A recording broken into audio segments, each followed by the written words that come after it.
ఓం నమ శివాయ. దైవభక్తి మార్గంలో ప్రయాణిస్తున్న భక్తజనులందరికీ స్వాగతం. ధర్మంలో పరమశివుడు లయకారకుడు మాత్రమే కాదు, భక్తుల కోరికలను క్షణకాలంలో తీర్చే బోలాశంకరుడు కూడా. మన తెలుగు రాష్ట్రాల్లో ఎన్నో మహిమాన్విత శివక్షేత్రాలు ఉన్నాయి. అందులోనూ ప్రకృతి రమణీయతకు నిలయమైన కోనసీమలో వెలిసిన ముక్తేశ్వర క్షేత్రం అత్యంత పురాతనమైనది.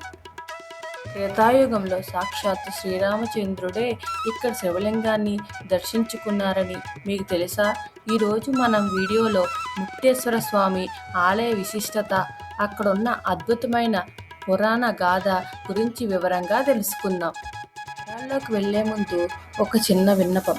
మన భారతీయ సంస్కృతి, పుణ్యక్షేత్రాల గురించి మరిన్ని ఆసక్తికరమైన విషయాలు తెలుసుకోవడానికి మన దైవభక్తి మార్గంలో ఛానల్ని ఇప్పుడే సబ్స్క్రైబ్ చేసుకోండి. అలాగే ఈ వీడియోని లైక్ చేసి మీ బంధుమిత్రులకు షేర్ చేయడం ద్వారా ఈ క్షేత్ర మహిమను 10 మందికి తెలియజేయండి. ఈ క్షేత్రం తూర్పుగోదావరి జిల్లాలోని అయినవిల్లి మండలం గౌతమి నది తీరాన వెలిసింది. పురాణాల ప్రకారం రావణ వధ తర్వాత శ్రీరాముడు బ్రహ్మహత్య పాపాన్ని పోగొట్టుకోవడానికి అనేక చోట్ల శివలింగాలను ప్రతిష్ఠించారు. ఒకసారి రాముడు పుష్పక విమానంలో ఈ ప్రాంతం మీద వెళ్తుండగా విమానం అకస్మాత్తుగా ఆగిపోయింది. రాముడు విమానం దిగి చుట్టూ చూడగా అక్కడ ఒక పెద్ద పుట్ట కనిపించింది. ఆ పుట్టలో నుండి ఒక దివ్యమైన జ్యోతిర్లింగం మిరుమిట్లు గొలిపే కాంతితో వెలుగుతూ కనిపించింది.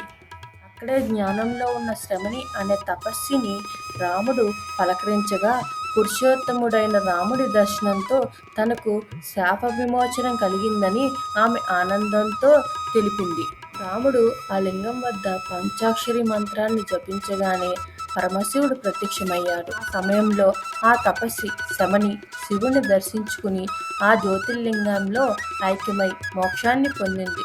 ఒక క్షణకాల దర్శనంతో ఆమెకు మోక్షం లభించింది కాబట్టి ఈ స్వామిని క్షణముక్తేశ్వరుడు అని పిలుస్తారు. ఈ ఆలయం త్రేతాయుగం నాటిదని చెప్పడానికి బలమైన ఆధారాలు ఉన్నాయి. ఇక్కడ శివలింగం చిన్నగా ఉండి చూడడానికి ఒక రుద్రాక్ష ఆకారంలో ఉంటుంది. సప్తమహర్షులు కూడా ఇక్కడ స్వామిని అర్పించారని ప్రతీతి. అలాగే ఈ ఆలయానికి క్షేత్రపాలకుడిగా శ్రీ కేశవస్వామి కొలువై ఉన్నారు. ఒకదానికొకటి ఎదురుగా 2 శివాలయాలు ఉండడం ఇక్కడ ప్రత్యేకత.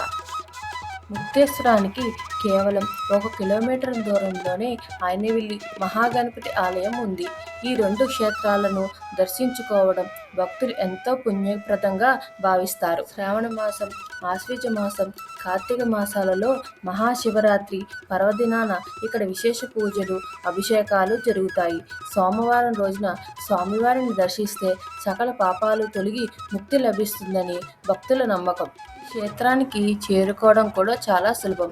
అమలాపురం నుండి కేవలం 10 కిలోమీటర్ల దూరము, కాకినాడ నుండి 60 కిలోమీటర్ల దూరం, రాజమండ్రి నుండి 55 కిలోమీటర్ల దూరంలో ఉంది. బస్సులు, ఆటోలు మరియు టాక్సీల ద్వారా సులభంగా చేరుకోవచ్చు. ఈసారిగా క్షణకాలంలో ముక్తిని ప్రసాదించే ముక్తేశ్వర స్వామివారి మహిమను అవకాశం దొరికినప్పుడు మీరు కూడా ఈ పవిత్ర క్షేత్రాన్ని దర్శించుకుని స్వామివారి కృపకు పాత్రులవ్వండి. ఈ సమాచారం మీకు నచ్చినట్లయితే కామెంట్ బాక్స్లో ఓం నమ శివాయ అని రాయడం మర్చిపోకండి. ఇలాంటి మరిన్ని ఆధ్యాత్మిక వీడియోలతో మళ్ళీ కలుద్దాం. అంతవరకు సెలవు. ధన్యవాదాలు.